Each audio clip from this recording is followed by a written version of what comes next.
All right, guys, this is the rest of your Unit 1B review. I did number 5 for you. If you have questions over it, you can let me know. Number 6, which of the following is correctly solved for n?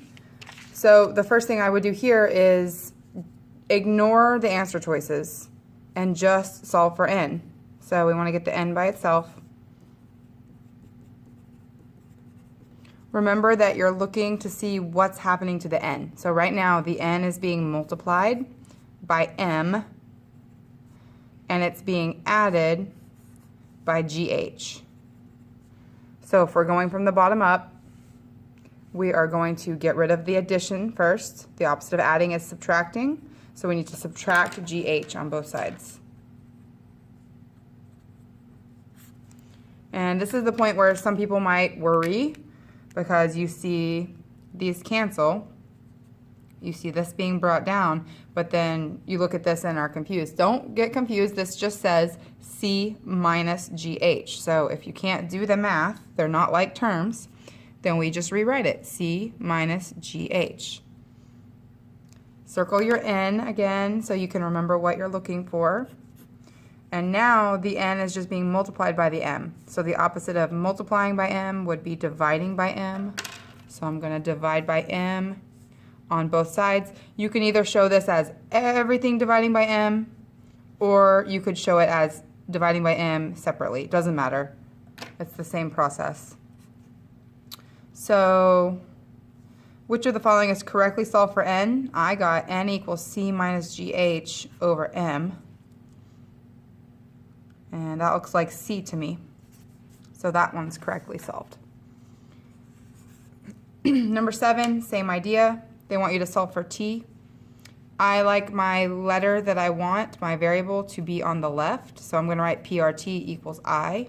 And just flip those two sides around. To get the t by itself, right now it's being multiplied by p and by r. Everything is touching, so everything's multiplying. So the opposite of multiplying by p and r is dividing by p and r. P over p is 1. R over r is 1. 1 times t is just 1t, or t. So that looks like a to me. All right, I'm going to skip number 8, but if you are confused on it, you can look on Canvas for the solution. You are still expected to do number 8. Number 9. Number 9 shows 4/5, and it's touching this parentheses here, which means the 4/5 is multiplying by the 5x and multiplying by the 30. So just like we would treat it as if it was a regular number, it's still a regular number, it's just a fractional number. So we're going to do 4/5 times 5 and 4/5 times 30. There's a couple of ways to do this in your calculator. Let me see if it'll focus. There we go. So you can do parentheses 4/5 and then multiply by 5 like this. Or you can use the alpha y equals and do the 4/5 this way and multiply by 5. Either way, you're going to get the same answer. So 4/5 times 5x is 4, and then I'm going to put my x back on there. And then 4/5 times 30 is 24, so positive 24. There's my equal sign. Over here, we have a negative distributing to the 2x and to the negative 42, or you can think of it as a negative 1. So negative 1 times 2x is negative 2x, and negative 1 times negative 42, that gives you a positive 42. Then we want to solve for x, but we have a problem because we have more than one x. They're on opposite sides of my line, which means I can't just put them together. I have to get rid of one of them. And if I get to choose which one to get rid of, I want to get rid of this because I like my x to be on the left side. So I want to get rid of these negative 2x's. And the only way I can make it completely disappear is if I turn it into a 0. And the only way to turn it into a 0 is to add 2x, because negative 2x plus 2x will give me 0. And so if I add 2x on this side, I have to add 2x on this side. I'm going to bring down my 42. I'm going to bring down my 24. These are the like terms. 4x plus 2x is 6x. And now I can circle my x, and that's what I'm solving for. Remember, you're still doing reverse PEMDAS. The x is being multiplied by 6, and it's being added to 24. So if I'm going up the list, then I'm going to get rid of the 24 first. The opposite of adding 24 is minusing or subtracting 24. And the reason we do that is because 24 minus 24 is 0. So that disappeared, which is what we want. We want to start getting that x by itself.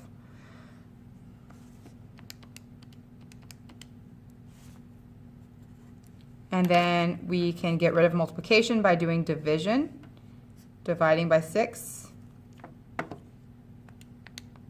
And so we get x, because this turns into a 1, so x, or 1x, equals 3. And that'll be my answer here, x equals 3. You are expected to do number 10. If you would like to check your answer on number 10, then please go on Canvas and check your answer for what you get on number 8 and number 10. Number 11, same concept, except instead of a fraction, now we have some decimals in our problem, but that's okay. I'm going to look here, I'm going to distribute this 2. 2 times 4x is 8x. 2 times 3 is 6. Don't forget that we still have a minus 8 sitting out here. We have to bring that down. And then I'm just going to bring everything over here down. 2x plus 8.2. Now, I see that I have x's on both sides. But before I start moving things from one side to the other, I also see over here that I can simplify this, and I have like terms. If everything's on the same side of my dividing line here, we can just simplify by combining things that are alike. So we have plus 6 and minus 8. Remember, when you have negatives, don't be afraid to type it in your calculator. So we're going to turn that into a negative 2. So those go away now because we did the math and they made negative 2. Then I'm going to bring everything else straight down. So this is 8x. This is 2x plus 8.2. Now we have x's on both sides, which we don't like, so I'm going to get rid of the x's over here. The only way to completely get rid of them and turn them into a 0 is to subtract the whole term, 8x, on both sides, because 8x minus 8x means you have nothing left there. So that disappears, turns to 0. So bring down your negative 2. 2x minus 8x, use your calculator. That's negative 6x. And now it's just a matter of solving for x. Remember that you're going to save the division for last. So our first step is to subtract 8.2 from both sides. I highly suggest you use a calculator when you have negatives and decimals. So we have negative 2 minus 8.2. So that's negative 10.2. Bring our negative 6x down. And then our final step is to divide by negative 6. Watch your signs. Negative divided by negative is positive 1.7. Okay, I'm not going to work number 12 for you, so you're going to have to work that on your own. Don't forget this is a negative 5 when you distribute. And then you're solving here for y. Just like as if it was an x, you'll get an answer. The y is the only variable in here, so just combine like terms, get all your y's on the left side, and solve for y. Number 13, same thing. You're going to end up as with a fraction as an answer. That's okay. Go on Canvas and look it up and check your answer for number 13. 14, if 4 comma y is a solution to the equation 12 equals x plus 2y, what is the value of y? So they're saying this is your x and this is your y. They're saying, okay, we don't know y, but we do know that x equals 4. They're giving you that information. So they want us to find the y. And if we know the x, we can plug it in or substitute it in right here for this x. So now my equation says 12 equals 4 instead of x plus 2y. And they just want us to get the y by itself. I'm going to flip it because I like to have my variable that I'm looking for on the left. So this whole side equals this whole side. So I'm going to rewrite 4 plus 2y equals 12. You don't have to flip it. If you're comfortable with it being backwards, that's fine. And then, just like before, we're doing PEMDAS in reverse. So we look at what's happening to the letter we want. We want the y. And right now the y is being multiplied by 2, and it's being added with 4. So if we're going in reverse PEMDAS to undo these operations, we have to start from the bottom and go up. To undo addition, you're going to do subtraction. So we're going to start by subtracting 4 on both sides to get rid of the 4. These cancel. 4 minus 4 is 0. Bring down your 2y. 12 minus 4 is 8. And now the only thing left with the y is that it's being multiplied by 2, so we divide by 2. So 2 divided by 2 is 1, so 1y equals 4. 8 divided by 2 is 4. Some of you will need to write PEMDAS every time you solve a problem, and that is okay. If you need to write it out to keep yourself organized and figure out your answer, do it. It's worth taking the extra 3 seconds that it takes to do that, to get the answer right. All right, number 15 says if x comma 2 is a solution to the equation, what is the value of x? So this is the same thing, but instead of giving us the x, they're giving us the y. They're saying y is 2, and we don't know what x is. So we're going to plug here for y, we're going to replace that with a 2. Anytime you're replacing a variable with its actual value and it's being multiplied, I always put it like this. So it's negative 8 times y. This is negative 8 times 2 because y equals 2. So now this is my problem. And negative 8 times 2 is negative 16. Bring down. Don't forget your, whoops. I wrote a negative 3, but it's actually, it's not a negative 3. It's just a 3x. So that doesn't go there. Okay, so now we're going to get the x by itself because they want us to find x. Same steps, write your PEMDAS, figure out what's happening to x. It's being multiplied by 3 and subtracted by 16. So if I'm going up from the bottom of PEMDAS, I'm going to get rid of the minus 16 first. The opposite of minus 16 is plus 16 because negative 16 plus 16 is 0. Bring down your 3x. 20 plus 16 is 36.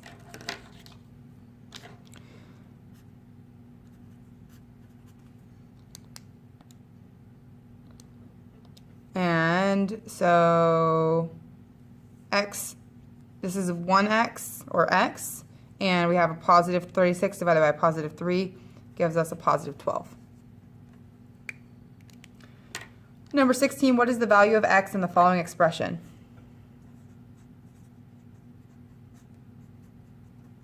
There's several ways to do this. One way would be cross multiplication.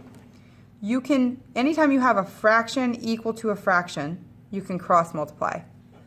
Some people call that the baseball bat method or the butterfly method.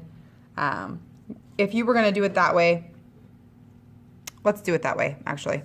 So we're going to take these and multiply them, and we're going to take these and multiply them, and they're going to, whatever's in each circle is going to be set equal to each other. So this circle here is 2 times this whole thing. When we write that, we have to write 2 times the whole value, x plus 5. And then, let's use purple. This circle here is 6 times 4. So that's going to give us 24. And then the 2 circles are going to be set equal to each other. So go ahead and finish solving that problem and then check your answer on Canvas. Don't forget to distribute your 2 to the x and to the 5.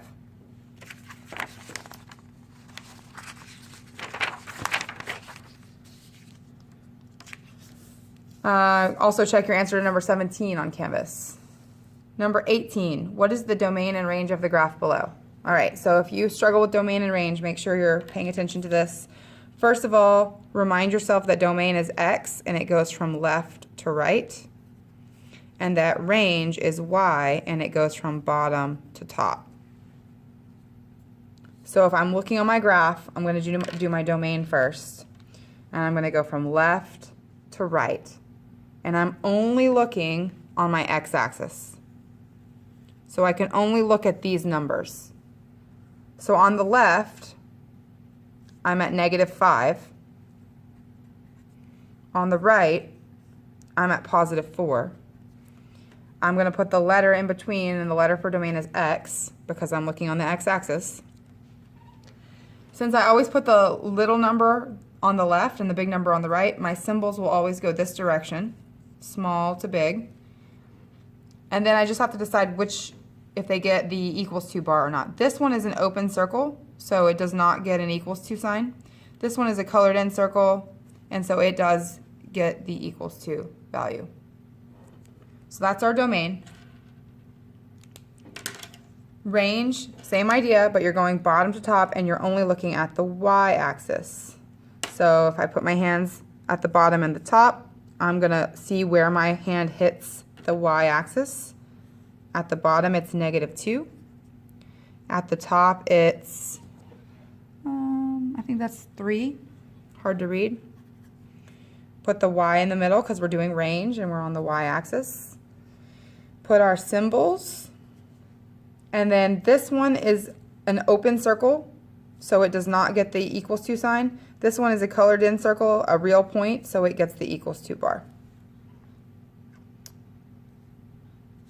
Number 19, the domain and range of this graph. So once again, domain is x, range is y. So for domain, I'm only looking at the x-axis. And I'm putting my hands left and right, but I am noticing that we have an arrow pointing a little to the left and a little to the right, which means it's going to keep going left forever, and it's going to keep going right forever. So this would be one way of writing the domain for this problem. Or you could write all real numbers, because it goes from -infinity all the way to +infinity. Nothing is left out. It goes through every real number. For the range, if you'll remember, we're going bottom to top. So we put our hands bottom and top, and we're looking on the y-axis. At the bottom, the arrows are pointing down forever. So that's -infinity. But at the top, it goes up to this point and then starts going back down again. So the highest number it goes to is 7. And this point on the 7 right here is a point on the line, and it's a real actual point. Even though they didn't color in a dot or anything, it's still a real point you could plot. It's not an open circle. So we need to have the bar here. So -infinity is less than y is less than or equal to 7.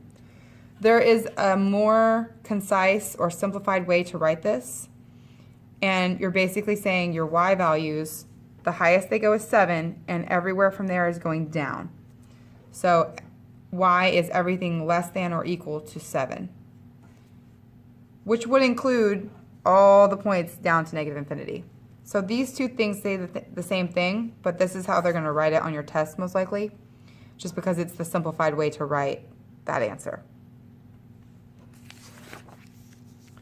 Number 20, create a table of values that represents y as a function of x and one that does not.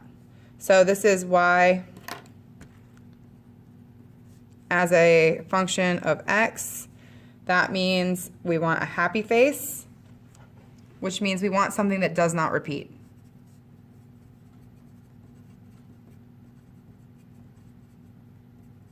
So it could be any numbers. I'll use -1, 0, 1.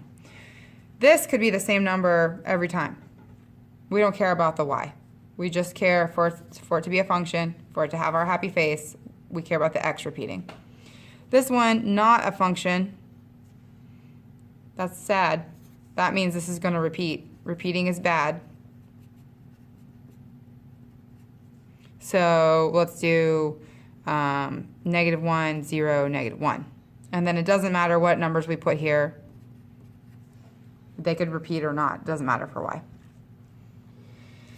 Number 21, draw a graph that is a function and a graph that is not a function. So for this, we're going to do our vertical line test or pencil test. So basically, we want to be able to draw a vertical line and not have it repeat. So this one is happy, so that does not repeat. This one is not a function, so it repeats. Repeating is bad. So you could do it with points.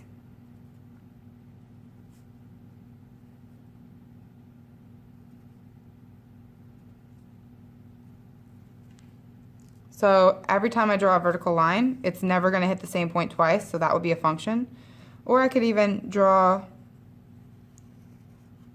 the line here as a continuous function. That's still a function. It doesn't repeat. Okay, over here,